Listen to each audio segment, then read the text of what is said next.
अस्मद्गुरु परमगुरून् यतिवरपूर्णं सयामुनं रामं पद्मासनाथरदिक्षेणरमारमापतीं वन्दे वन्दे बृन्दावनचरं वल्लभीजनवल्लभं जयन्ती सम्भवं धाम विजयन्ती भूषणं श्रीमान् वेङ्कटनाथार्य कवितार्किवेदि वेदान्ताचार्यवर्यो मे सन्निधत्तां सदा हृदि प्रणामं लक्ष्मणमुनिः प्रतिगृह्णातु मामकं प्रसादेति यत्सूक्तिः स्वाधीनपतिकां श्रुतिम् उपवीतिनम् ऊर्ध्वपुण्ड्रवन्तं प्रजगत्पुण्यफलं त्रिदण्डहस्तं शरणागतसार्थवाहमीडे हितया शेखरिणं पतिं यतीनाम्.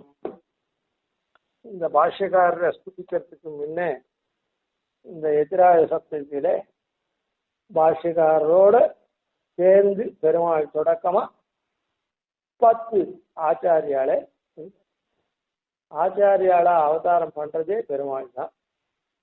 அந்த பெருமாளை தேவன் தேவ சப்தத்தினால பிரசித்தமா சொல்றது.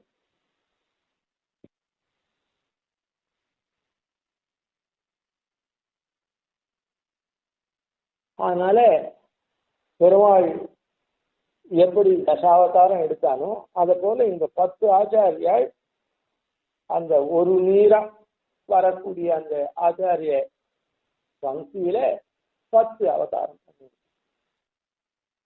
அந்த தேவ சப்தார்த்தத்துல கிரீடா விஜிகீஷா விவகார ஜிதி ஸ்துதி மோத மத ஸ்வப்ன காந்தி கதிஷு அப்படின்னு தேவ சப்தார்த்தத்துக்கு 10 தாத்வர்த்தங்கள் இருக்கிறதுனால அந்த 10 தாத்வர்த்தங்களும் இந்த இடத்துல பொருந்துற மாதிரி 10 ஆச்சாரியால அவன் இருக்கான் இந்த பரம்பரையில. ஏற்கனவே முன்ன பார்த்தோம் தசாவதாரத்துல இந்த அதான் இந்த தாத்வர்த்தங்கள்லாம் எப்படி பொருந்தினவனா ஒவ்வொரு அவதாரமும் ஒவ்வொரு தாத்வர்த்தத்துக்கு பொருந்து இருக்குது அப்படின்னு மேலோட்டமா பார்த்தோம். இருந்தாலும் அதனுடைய இது நமக்கு தெரிஞ்சிருக்கும். அதே ரீதியில இதையும் அப்படியே அனுபவிப்போம். முதல்ல கமப்பியாஜ்யம் குரும் வந்தே அப்படின்னு பெருமாள் அவதாரம் பண்றான். அதான் பெருமாள் நமக்கு முதல் குருவா இருக்கான். பீதகவாட பிரானார் பிரம குருவாகி இப்படின்னா சொல்றது முதல் குருவா பெருமாள் இருக்கான். இப்படி பெருமாள் முதல் குருவா இருக்கிறதுக்கு நமக்கு முதல் குருவா இருக்கிறதுக்கு அவன் என்ன பண்றான் அப்படின்னு சொன்ன முதல்ல இந்த லீலா விபூதியை சிருஷ்டிக்கிறான். பிரளயத்துல இருக்கக்கூடிய லீலா விபூதிய சிருஷ்டிக்கிறான். இது எப்படி சிருஷ்டிக்கிறான்? பேரே லீலா விபூதின்னு சொல்லிட்டோம் முதல்லயே. ஆனால லீலையா சிருஷ்டிக்கிறான். அங்க பெருமாளுக்கு ராஜதானி இருக்குது, வைகுண்ட லோகம். எப்பவும் ஒரே மாதிரியா இருக்கக்கூடிய ராஜதானி இருக்குது. அந்த நன்னா ஆள்ற ராஜா நிர்விசாரமா இருக்குது. ராஜ்யத்தை பத்தி கவலை இல்லாத ராஜ்யம் நன்னா சுபிக்ஷமா ஜனங்கள்லாம் ரொம்ப நன்னா அவளுடைய தன்மையில இருந்துட்டே இருக்குது. இவன் விளையாட்டுக்கெல்லாம் போவான். அது போல எம்பெருமானும் அங்க ராஜதானி வைகுண்ட லோகம் நன்னா நடக்கிறதுனால யாயோத்யாபராஜிதேதி வீதா நாகம் பரேண ஸ்திதா அப்படின்னு அயோத்தியா அபராஜிதா நாகம் அப்படின்ற உயர்ந்த இடத்துல கலங்கா பெருநகர்ல பெருமாள் செங்கோல் செலுத்துறான். அங்க எப்பவுமே ஒரே மாதிரி சுத்த சத்துவமயமாவே இருக்குது. ஆனால் அவனுக்கு விசாரமே இல்லை. அதனால எம்பெருமான் இங்க லீலையா இந்த லோகத்தை சிருஷ்டி பண்ணி நமக்கெல்லாம் வேதாதிகளை கொடுத்து பாஞ்சராத்திர சாஸ்திரத்தையும் பண்ணி கொடுத்து அதுக்கு உபபிரமணமா அவனை பற்றும் வழியான இதெல்லாம் காண்பிச்சு பண்றதெல்லாம் லீலையா பண்றான். அதனால திவு கிரீடா விளையாட்டா இந்த லோகத்தை சிருஷ்டிச்சு நமக்கெல்லாம் வேதத்தெல்லாம் கொடுக்குறான், உபதேசம் பண்றான். பாஞ்சராத்திரலாம் முதல் குருவா இருந்து நேரடியா அப்படியே உபதேசம் பண்ணல. ஏன்னா நாம மண்ணோட மண்ணு அப்படியே இருக்கா போல பிரகிருதியோட பிரகிருதியா ஒட்டின்னு இருக்கும். அதனால நமக்கு கர்ணகலைவரத்தெல்லாம் கொடுத்து அதுக்கப்புறம் உபதேசம் பண்றான். அப்பதான் முதல் குருவா இருந்து பண்றான். அதனால இது கிரீடார்த்தம் லீலார்த்தம் பண்றதுனால அந்த கிரீடா அப்படின்றது அந்த முதல் ஆச்சாரியன் நான் இருந்து பண்ணக்கூடியது தெரியும். இவு கிரீடா விஜிகீஷா இப்படி சிருஷ்டி பண்ணிட்டானே பெருமாள். சிருஷ்டி பண்ணி வேதம் பாஞ்சராத்திர சாஸ்திரத்தெல்லாம் கொடுத்துட்டான். யார் இதெல்லாம் இது பண்ணி இது ஓபன் பண்ணிட்டான் ஏஷியாட் ஒலிம்பிக் அப்படின்னுட்டு அந்தந்த நாட்டிலேருந்து விளையாட்டுக்கு கேமுக்கு கலந்துட்டாதான் அது சோபிக்கும். இந்த இதுல யார் இவன் உபதேசம் பண்ணான்னா அந்த மார்க்கத்துல யார் இதெல்லாம் பண்றது? இவன் திருவடி அடையக்கூடிய வியாபாரமான அந்த விளையாட்டை யார் பண்றது?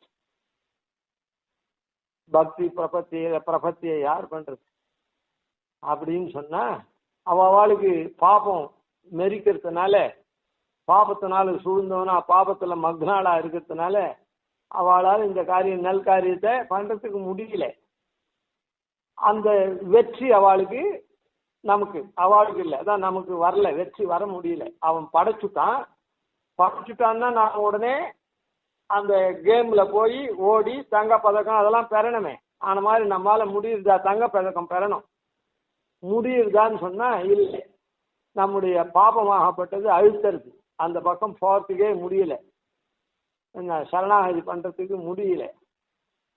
அந்த சரணாகதி பண்ண ஒட்டாது தடுக்கக்கூடிய பாபத்தெல்லாம் நமக்கு போக்கி பெருமாளிடத்திலையும் பரிந்துரை பண்ணி நமக்கு இப்படி எல்லாம் பண்றா. எப்படி நாம வெற்றி வாக சூடணும், இந்த சிருஷ்டியில நாம வெற்றி வாக, அதாவது இந்த சம்சாரத்திலேருந்து மக்னாளா இருக்குவா இதுல இருந்து விடுபட்டு அக்கறைக்கு வைகுண்ட லோகத்துக்கு போயிடணும், அந்த வெற்றி வாகையை சூடணும் அப்படின்னு பிராட்டி நமக்கு அனுகிரகம் பண்ணி நித்தியம் அஜ்ஞாத நிகிரகம் அனுகிரகமையும் இப்படின்ற தன்மையை கொண்டு அவன் என்ன பண்றா, நம்முடைய தோஷத்தையே பார்க்காம அனுகிரகமே பண்ணி நாம் எப்படியான வெற்றி வாக சூடணும், இந்த சம்சார சேர்லேருந்து மேல போயிடணும், விடுபடணும் அப்படின்னு சொல்லி பிராட்டி நமக்கு பண்றான்.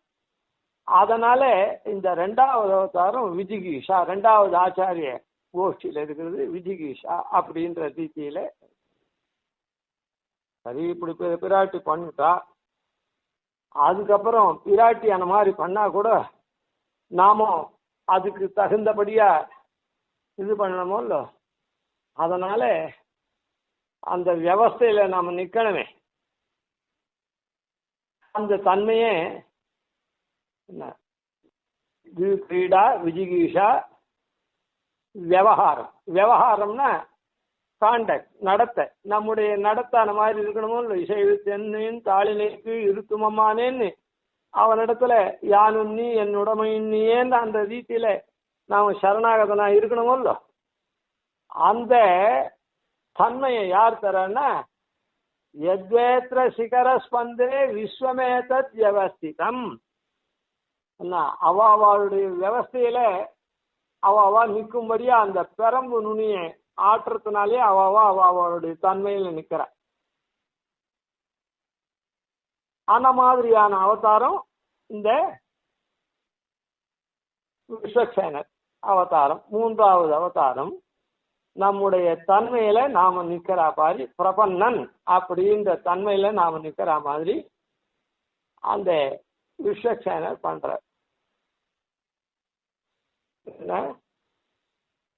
இது கிரீடா விஜிகீஷா விவகாரம்.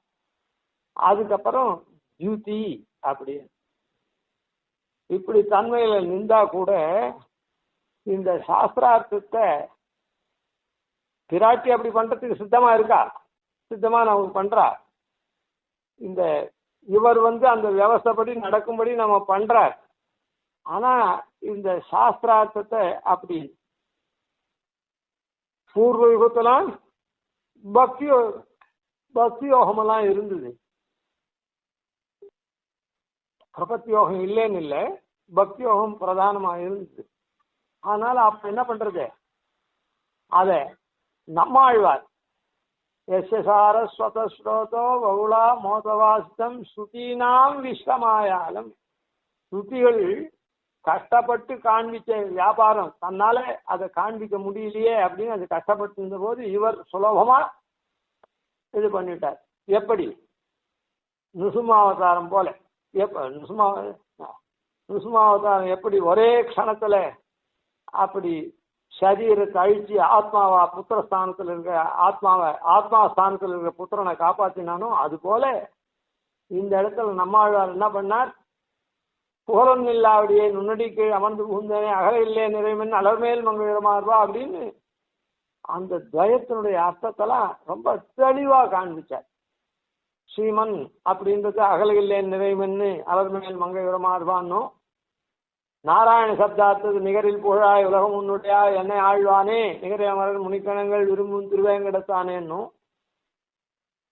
அப்புறம் சரணம் பிரபத்தியே அப்படின்றத புகழொன்னு இல்லா அடியேன் உன்னடி கீழ் அமர்ந்து புகுந்தேனே அப்படின்னு, ஸ்ரீமதே நாராயணாயன மகான்றத அடி கீழ் அமர்ந்து புகுந்து அடியீர் வாழ்வினன் அருள் கொடுக்கும் அப்படின்னு ரொம்ப சுலபமா அப்படி காண்பிச்சார். அப்படி காண்பிச்சு மாத்திரம் இல்லை, அவர் என்ன பண்ணார், இந்த திருவாய்மொழிய பாவி நின்னிசை பாடி திரிவனே அப்படின்னு இந்த திருவாய்மொழிய பாடி லோகம் மொத்தம் பரப்புறதுக்காக மதுரகவி ஆழ்வாருக்கு அங்கெங்கேயோ யமுனா கரையில இருந்து அவர் திங் நமஸ்காரம் பண்ணிட்டு ஜோதி ரூபமா சேர்க்க கூடிய ஜோதிஷ் ரூபமா சேவை சாதிச்சு அவர் ஆகர்ஷணம் பண்ண அந்த அவருக்கும் அதான் அந்த ஜுதி அப்படின்றது அந்த ஒளி அவருக்கு மாத்திரம்தான் தெரிஞ்சு நேரம் வந்தார். திருப்புலி ஆழ்வாரத்துல அடியில நம்மாழ்வார கண்டார், அப்படியே வரிச்சார். அப்புறம் பாவி நின்னிசை பாடி திரிவனேன்னு அந்த திருவாய்மொழிய பாடி திரிஞ்சு இது பண்ணார். அது மாத்திரம் இல்லை, அப்படியே அந்த தண்ணீர் சுத்தாம்ப பாடி அதை ஜபிச்சாக்கா 12,000 ஜபிச்சா பிரத்யக்ஷமாவார் நம்மாழ்வார் அப்படின்ற மாதிரி நம்மாழ்வாரை பத்தின மந்திரத்தையும் கொடுத்தார். அந்த மந்திரம் என்ன எல்லாரும் ஓதும்படியான தமிழ்லேயே கொடுத்தார் அந்த 11 பாட்டை. அதனால இப்போ நம்மாழ்வார் என்ன பண்ணார், இந்த துவயார்த்தத்தை பளிச்சுன்னு எல்லாருக்கும் தெரியற மாதிரி பண்ணார். அது மாத்திரம் இல்லை, இப்படி ஒரு व्यक्ति விசேஷம் நான் இங்க இருக்கேன் அப்படின்னு அதை பரப்பக்கூடிய சிஷ்யனுக்கு காண்பிக்கிறதுக்கு மதுரை வாழ்க்கை தானே ஜோதிஷ் ரூபமா சேவை சாட்சி ஜூதி அப்படின்றது நம்மாழ்வார் அவதாரம். ஸ்துதி நாதேன முனிநாதேன பவேயம் நாதவானகம் இப்படி நம்மாழ்வார் காமிச்சா விட்டு நாம நாதன் இல்லாத இருந்து சரிக்கட்டு தலைவன் இல்லாத இருந்தோம்னா சரிக்கட்டு போயிட்டு இருக்குமே. அதனால நமக்கு ஒரு நாதன் வேணுமோ இல்லை, அதனால அந்த நாதமுனி அவதாரம் பண்ணி நம்மலாம் நாதவான், நாமெல்லாம் நாதனை பெற்றோம் அப்படின்ற மாதிரி இந்த சாஸ்திரார்த்தத்தை அவர் பெற்று நமக்கெல்லாம் அளித்தார். அதனால நமக்கு அவர் நாதனானார். அந்த நாதனானத்தினால் நாம சரிகட்டு போகாத அப்படியே அந்த நாதன் சொல்ற வழியில தலைவன் என்ன சொல்றானோ அந்த வழியில தொண்டன் போவானோ இல்லோ அந்த மாதிரி தன்மையே அந்த நாதமுனிகள் இருந்து நம்மாழ்வார் இடத்துல இருந்து மறைஞ்சு போன அந்த பிரபந்தத்தெல்லாம் இது பண்ணி நமக்கு நாதனாகி நமக்கு நல்வழி காண்பிச்சார். அதனால் நாமும் அவர் என்ன பண்றோம், நாதவானகம், அவரால் தான் நான் நாதனை பெற்றவன் ஆனேன், இல்லைன்னா நானு நாதன் இல்லாத அப்படியே அலைஞ்சிட்டு இருப்பேன், சரி கெட்டவனா இருந்திருப்பேன் அப்படின்னு ஸ்தோத்திரம் பண்ற மாதிரி ஸ்துதி. அந்த ஸ்துதியில அவர் நாதேன முனிநாதேன பவேயம் நாதவானம் அகம் நாதவான் பவேயம் அப்படின்னு ஸ்தோத்திரம் பண்றோம் அவரை. அதுக்கப்புறம் ஸ்துதி மோத மத ஆனந்தம் உய்ய கொண்டார். அவருக்கு ஆனந்தம் எப்படி அப்படின்னு சொன்னா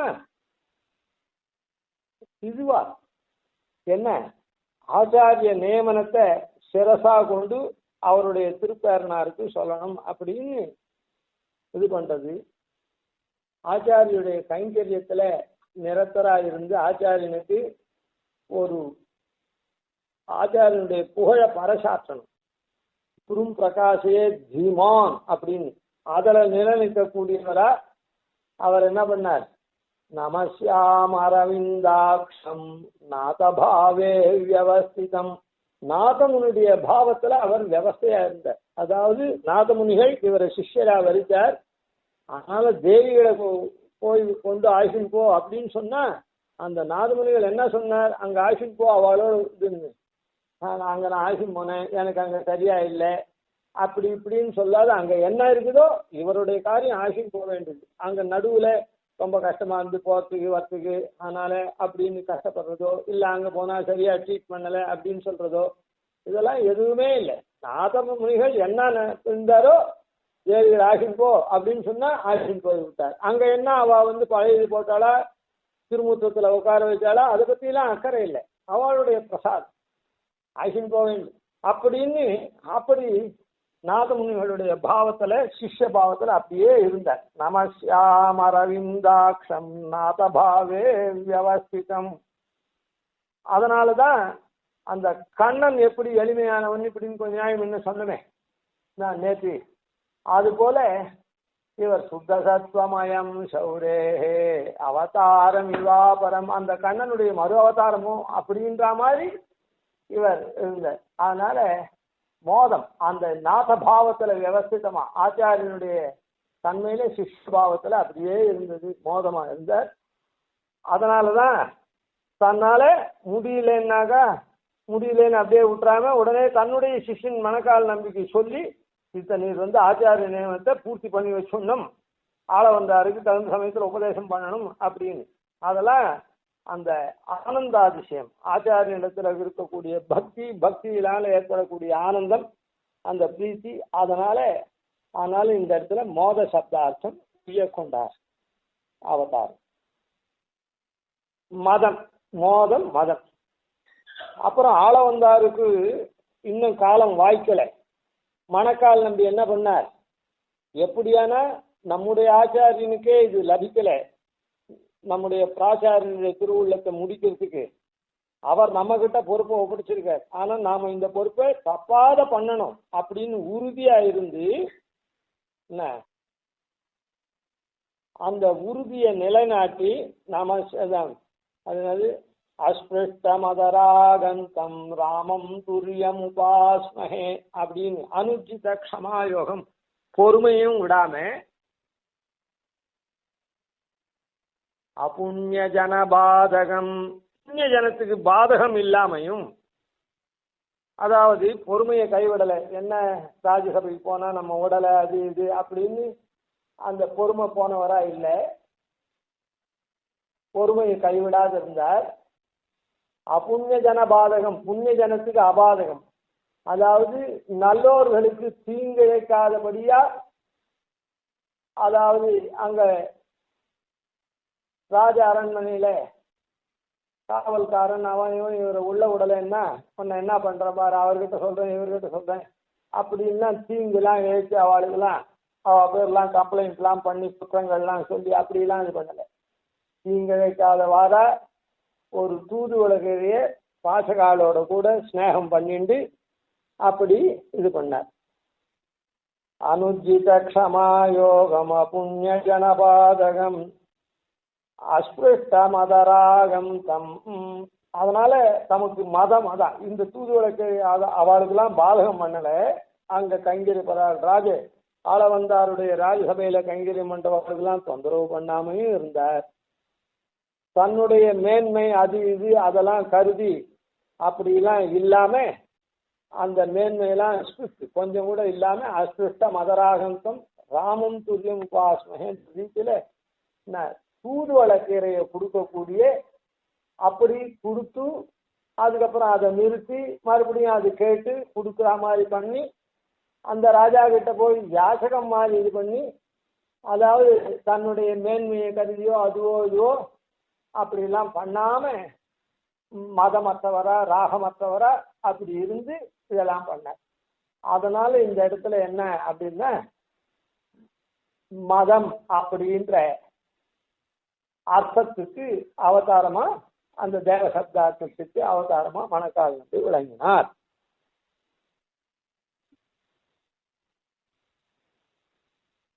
மத சொப்பன. அதுக்கப்புறம் ஆளவந்தார் மணக்கால் நம்பிக்கிட்டேருந்து நாதமுனியினுடைய இதெல்லாம் வாங்கிட்டார். நாதமுனிகள் இந்த நன்னெறியை வாங்கிட்டார். ஆனா குருகை காவலப்பனிடத்துல இருக்கக்கூடிய பக்தி யோக நெறிய வாங்கறதுக்கு அவரால் முடியல. அது அந்த மாதிரி பகவத் சங்கல்பம் அமைஞ்சு போச்சு. ஆனா மணக்கால் நம்பி அதையும் தான் அவருக்கு ஆக்ஞாபிச்சார். ஆனா அந்த இதை பண்ண முடியல அவரால். அதுக்கப்புறம்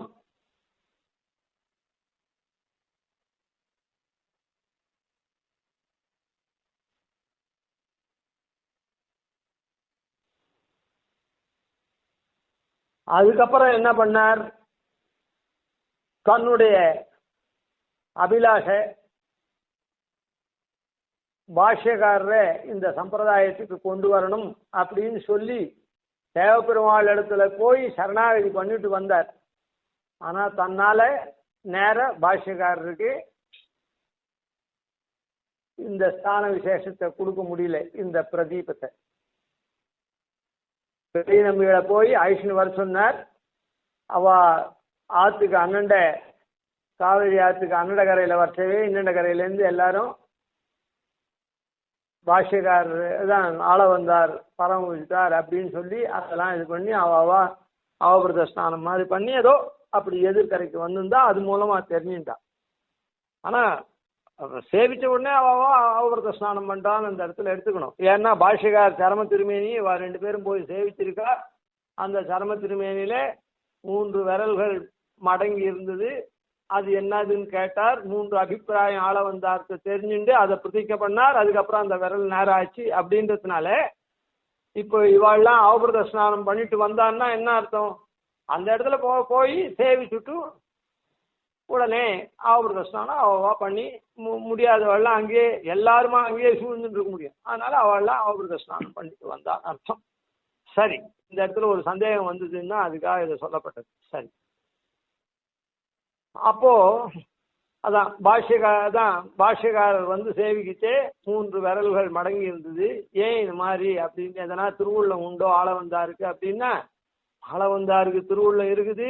அத பாஷ்யக்கார் பிரதிஜையை சொன்ன உடனே பண்றேன்னு சொன்ன உடனே தேவருடைய அனுகிரகத்தினால அதை பண்றேன்னு சொன்ன உடனே அது விரல் மடங்குச்சுன்னா அப்போ இந்த 3 விஷயத்தை அவரால் பண்ண முடியல. அதாவது அந்த விஷ்ணு புராணம் சூத்திராதிகள்லாம் பண்ணால் அவளுடைய பேரை வைக்கணும் அப்படின்னு பாராசரியருடைய பேரை வைக்கணும் அப்படின்னு சொல்லி அபிலாஷப்பட்டாரு. அந்த பேரை வைக்கக்கூடிய தகுதி உள்ள குழந்தைகள் அவர் காலத்துல பிறக்கலை, ஜனிக்கலை. அதனால அவர் அந்த பேரை வைக்க முடியல. அது ஒரு திருவுள்ளம் உள்ளுக்குள்ளேயே இருந்தது. அவர் பண்ண வேண்டிய காரியத்தை பண்ண முடியல. அதுக்கப்புறம் திருவாய்மொழிக்கு ஒரு வியாக்கியானம் பண்ணணும், அதை பண்ண முடியல. என்ன அப்படியே நின்று போச்சு. அது பாஷ்யக்காரர் தான் பிரதிஜை பண்ணார். அதை பாஷ்யக்காரர் தகுந்த வெற்றியை கொண்டு பண்ணிவிட்டார். அப்புறம் பிரம்மசூத்திரத்துக்கு வியாக்கியானம் அதை நேரவே பாஷ்யக்காரரே பண்ணார். இவர் வந்து சுவாமி தேசிகன் நாதோபக்யம் பிரவருத்தம் பகுவிருபச்சிதம் யாமுனேய பிரபந்தைன்னு சாகோபசாகமா வளர்ந்ததுன்னு சொன்னார் யாமுனேயருடைய பிரபந்தத்தினால. ஆனா அப்படி பண்ணவர் ஆனா ஸ்ரீபாஷ்யத்தை பண்ணலை. அதான் பிரம்மசூத்திரத்துக்கு ஒரு பாஷ்யத்தை பண்ண முடியல அவரால். இப்படி ஆளவந்தாரால அவருக்கு சிலதெல்லாம் சொப்பனம் மாதிரி ஆயிடுச்சு. நிஜத்தில் அவரால் பண்ண முடியல. யோக ரகசியத்தை கற்றுக்க முடியல. வேற யார் கத்துண்டான்றதை பற்றி அக்கறை இல்லை, அது யாரும் கற்றுக்கல. அப்புறம் இந்த 3 அபிப்பிராயங்களையும் இவரால் பண்ண முடியல. அது பாஷ்யக்காரர் தீர்த்து வச்சார். அதனால ஸ்வப்பனம்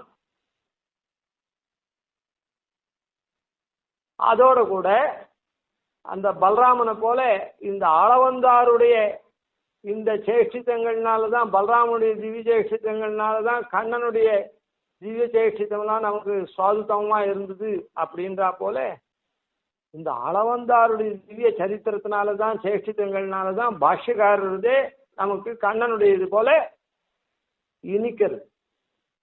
ஆன மாதிரி பாஷ்யக்காரர் அதான் ஆளவந்தாருடைய திவ்ய சரித்திர விசேஷம் ராமானுஜ சரித்திரமாகிற பால்ல இது சக்கரை போல. எப்படி கண்ணனுடைய லீலையில பலராமனுடைய லீலை பால் போன்ற கண்ணன் லீலை, பலராமன் சக்கரை போன்ற லீலை, இது கலந்து சுவைமிக்கதா கண்ணன் ஆச்சோ அது போல ஆளவந்தாருனால்தான் பாஷ்யக்காரருடைய லீலைதான் ஆச்சு. பாஷ்யக்காரருடைய கைங்கரியங்கள் அது அவர் பண்ணினதெல்லாம் ஆரம்பம் தொட்டு இவர் சரணாகதி பண்ணார். பாஷ்யக்காரர் பெரிய நம்பிகளை அனுப்பிச்சார். அப்புறம் 3 பிரதிஜையே இந்த விரல் மடக்கத்தினால அவருக்கு 3 திருவுள்ளத்தை தெரிவித்தார். இப்படிலாம் பாஷ்யக்காரர் இந்த மாதிரி மேன்மேலும் விளங்கறதுக்கெல்லாம் யார் பண்ணா? அளவந்தார் போட்ட பாட்டையில பாஷ்யக்காரர் போனதுனால்தான் பாஷ்யக்காரருக்கு இவ்வளவு பெருமையே. எப்படி பலராமனுடைய சேஷ்டிதங்கள்னால கண்ணனுடைய சேஷ்டிதம் ரொம்ப இனிதா இருக்குதோ, அதனால பாஷ்யக்காரத்துக்கு பலராமனுடைய இது சொப்பனம் போல, அவருடைய லீலையெல்லாம் தனியே தெரியல. அது போல இந்த திருவுள்ளமெல்லாம் ஆளவந்தாரால் நிறைவேற்ற முடியாம பாஷ்யக்காரர் நிறைவேற்றினதுனால அந்த இடத்துல இந்த சொப்பனம் அப்படின்ற அவதாரத்துக்கு ஆளவந்தார் ஆரம். காந்தி ஆரம்பம் தொட்டு எல்லா இடத்துலையும் பிரகாசம்தான் கண்ணனுடைய இது போல. ஸ்ரீபாஷ்யக்காரருடைய சரித்திரங்கள்ல என்னென்ன விஷயங்கள் நடந்ததோ அவருடைய சரித்திரத்துல எல்லாம் பிரகாசமா கண்ணன் போல, கண்ணனுடைய லீலை போலே எல்லாம் பிரகாசமா இருக்கு. அதனால காந்தி அப்படின்ற அர்த்தம். ஸ்ரீபாஷ்யத்தை பண்ணார். சரணாகதி என்னுடைய சொரூப சுபாவங்கள்லாம் ரொம்ப ஏற்றம் மிகுந்ததா இருக்குதுன்றத கத்தியத்திரயங்கள் மூலம் ஸ்தாபித்தார். ஸ்ரீபாஷ்ய சூத்திரத்துல தான் பிரம்மசூத்திர வியாக்கியானத்துல வேத மாதாவுக்கு மேல வரப்போறது ஆகர்ஷணானி நிகமாந்த சரஸ்வதி நாம் உச்சாட்டானி பகிரந்திர உபப்ளவானாம் பத்யானி கோர ஜ்வர சஞ்சர பீடிதானாம் ஹிருத்யானி பாந்தி யதிராஜ முனேர்வச்சாம்சி அப்படின்னு பின்னால வரப்போறது. அதனால யதிராஜருடைய ஸ்ரீசுக்தி வாக்குகள்லாம் எப்படி ஆகர்ஷணமா இருந்தது, பேய ஓட்டுற மாதிரி பகிரந்திர உபப்ளவானம்லாம் போச்சு, எப்படி பத்தியமா இருக்குது, ஹிருதயங்கமமா இருக்குது ஸ்ரீசுக்தி அப்படின்னு சொல்ல போற இந்த சுவாமி தேசிகனே. ஆன மாதிரியான பெருமை மிகுந்த இதெல்லாம் எல்லாமே ஸ்ரீபாஷ்யக்காரருடைய சரித்திரம். யாதவ் பிரகாஷ் வாசிக்கிட்டே அவர் அபார்த்தம் சொன்னார், இவர் நல்ல அர்த்தம் சொன்னார், அதுல பிரகாசிச்சார். அதுக்கப்புறம் அவர் கங்கையில தள்ளணும்னு போனார். விந்தியாட்டவில விஷயத்தை தெரிஞ்சுட்டு மாத்திரம் இல்ல, அப்போ பேருளாளன் பெருந்தேவி தாயார் அவர் ஒரே ராத்திரியில காஞ்சிபுரத்துக்கு சத்தியவந்த கஷேத்திரத்துக்கு ஆயிஷன் அனுகிரகம் பண்ணார். எல்லா விஷயமும் பெரிய நம்பிகளை ஆசிரிச்சார். இப்படி எல்லாம்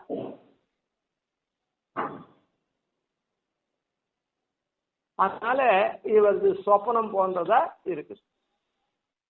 அப்புறம் ஆனா இந்த இடத்துல பாஷ்யக்காரருடைய இதை சொல்லிட்டோம். அதாவது அது பிரகாசமானத்துக்கு வழி இவர் தான் பண்ணார், இவரது சொப்பனம் போல இருக்குதுன்னு. அங்க பலராமனுக்கு அடுத்தது கண்ணன் இருக்கட்டும். ஆனா இப்ப என்னன்னா அதுக்கப்புறம் சொப்பனம் போன்ற இவருடைய இது என்ன, சிலதெல்லாம் மனசால நினைச்சார் பண்ண முடியல, அதனால சொப்பனம் மாதிரி. அதுக்கப்புறம் காந்தி பெரிய நம்பிக்கை. பாஷ்யக்காரருக்கு ஆச்சாரியராகக்கூடிய நேர் ஆச்சாரியராகக்கூடிய பிரசித்தம். அப்படி பாஷ்யக்காரருடைய ஆச்சாரியர் அப்படின்னு சொல்லக்கூடிய பிரகாசம் காந்தி இவருக்கு தான். அது யாரால வந்தது? சொப்பனம் போல இருக்கக்கூடிய அந்த ஆளவந்தாரால் இந்த காந்தி இவருக்கு வந்தது. ஏன விஸ்வசுஜோ விஷ்ணோஹோ அபூரியத மனோரதம். விஸ்வத்தை சிருஷ்டி பண்ணானே அந்த எம்பெருமானுடைய மனோரதமே இவரால் தான் பூர்த்தி பண்ணப்பட்டது. எப்படி?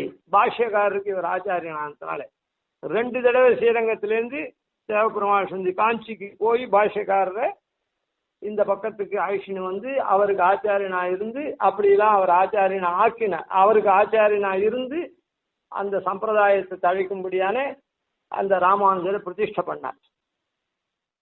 இந்த பெருமையெல்லாம் இப்படி இவருக்கு ஒரு ஏற்றம் வந்தது. ஸ்ரீபாஷ்யக்காரருக்கு ஆச்சாரியன் பெருமாளுடைய ஏன விஸ்வசிஜோ விஷ்ணோஹோ அபூரியத மனோரதா மனோரதா அபூரியதா எம்பெருமானுடைய மனோரதம் பூர்த்தியாச்சு அப்படின்றதுக்கு அவ்வளோ பிரசித்தம் இவருக்கு எப்படி வந்தது? காந்தி பெருமை அப்படின்னு சொன்னா அப்படி பெருமை மிகுந்தவராக இருக்கார் இவர். அதான் எப்படி வந்ததுன்றதை பத்தி இப்ப விசாரம் இல்லை. அது இவரால் தான் வந்தது. யாராலே? ஆள வந்தார்னால.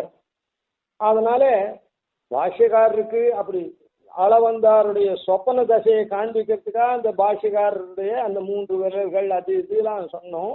பாஷ்யக்காரர் இது பண்ணார்னு சொல்லிட்டு அப்படி அந்த பாஷ்யக்காரருக்கு ஆச்சாரியனா இருக்கக்கூடிய தசை இவருக்கு வரல, இவருக்கு தான் வந்தது.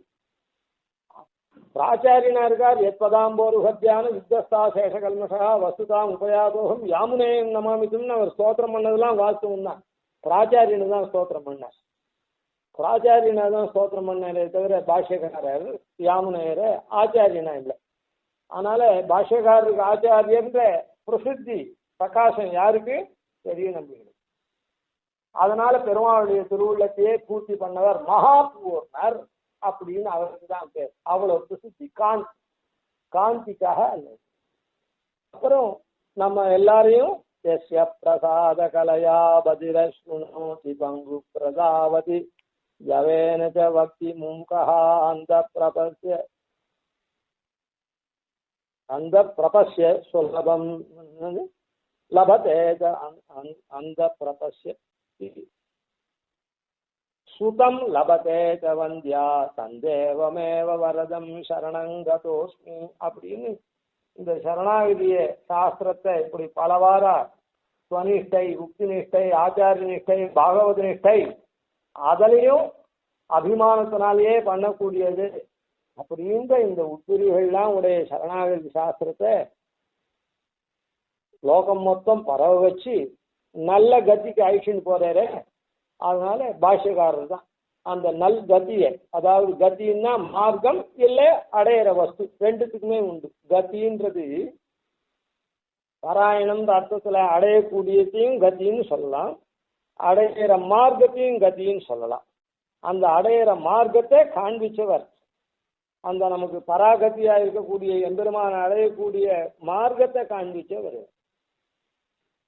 பராகத்தியா எம்பெருமான் இருக்கான்னு முன்னே பூர்வாலாம் நல்லா காமிச்சுட்டா. ஆனா அது நமக்கு இவ்வளவு எளிமையா இருக்குது, அந்த மார்க்கம் எளிமையா இருக்குது அப்படின்றத பராகத்தியா இருக்கக்கூடிய எம்பெருமான் அடையக்கூடிய கதி அவளுக்கு தன்மைக்கு தகுந்தா போல சுலபமா இருக்கு அப்படின்றதெல்லாம் காண்பிச்சு பரப்பினவர் ஸ்ரீபாஷ்யக்காரர். ஆனால் கத்தி அர்த்தத்துல ஸ்ரீபாஷ்யக்காரருடைய அவதாரம் ஒன்று.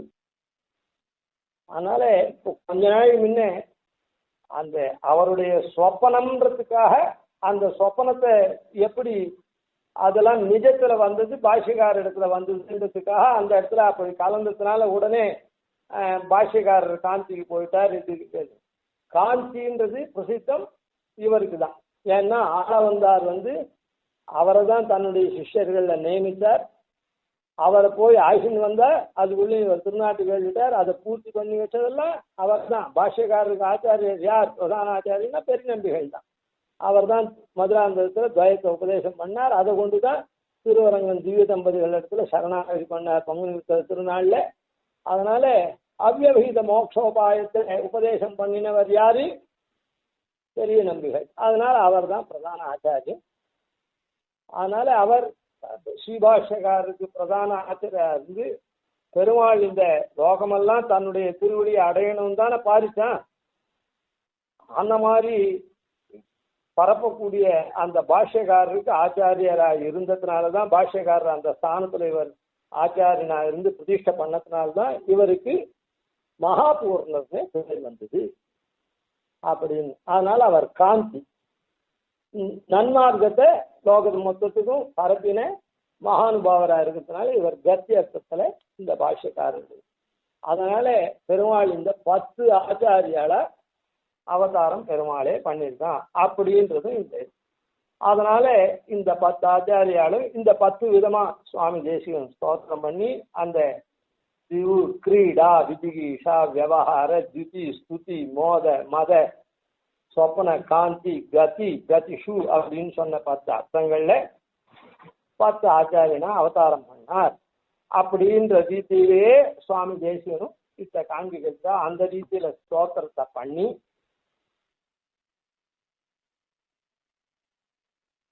நமக்கெல்லாம் அருள் இருக்கார். இதுக்கு மேலே பாஷ்யக்காரர் இது பண்ண போறார், ஸ்தோத்திரம் பண்ண போறார். அதை மேல அனுபவிக்கும். கவிதார்க்கிக சிம்ஹாய கல்யாண குணசாலினே ஸ்ரீமதே வெங்கடேசாய வேதாந்த குரவே நமஹ. ஆதிவன்ஷடகோபாதீன் யதிவத்யான் பஜேன்ஷம் ஸ்ரீரங்கபூர்வஷடஜித்யதீசான பதாஸ்ரயம் ஸ்ரீவத்சவம்ச திலகம் வந்தே ஸ்ரீகிருஷ்ணதேசிகம்.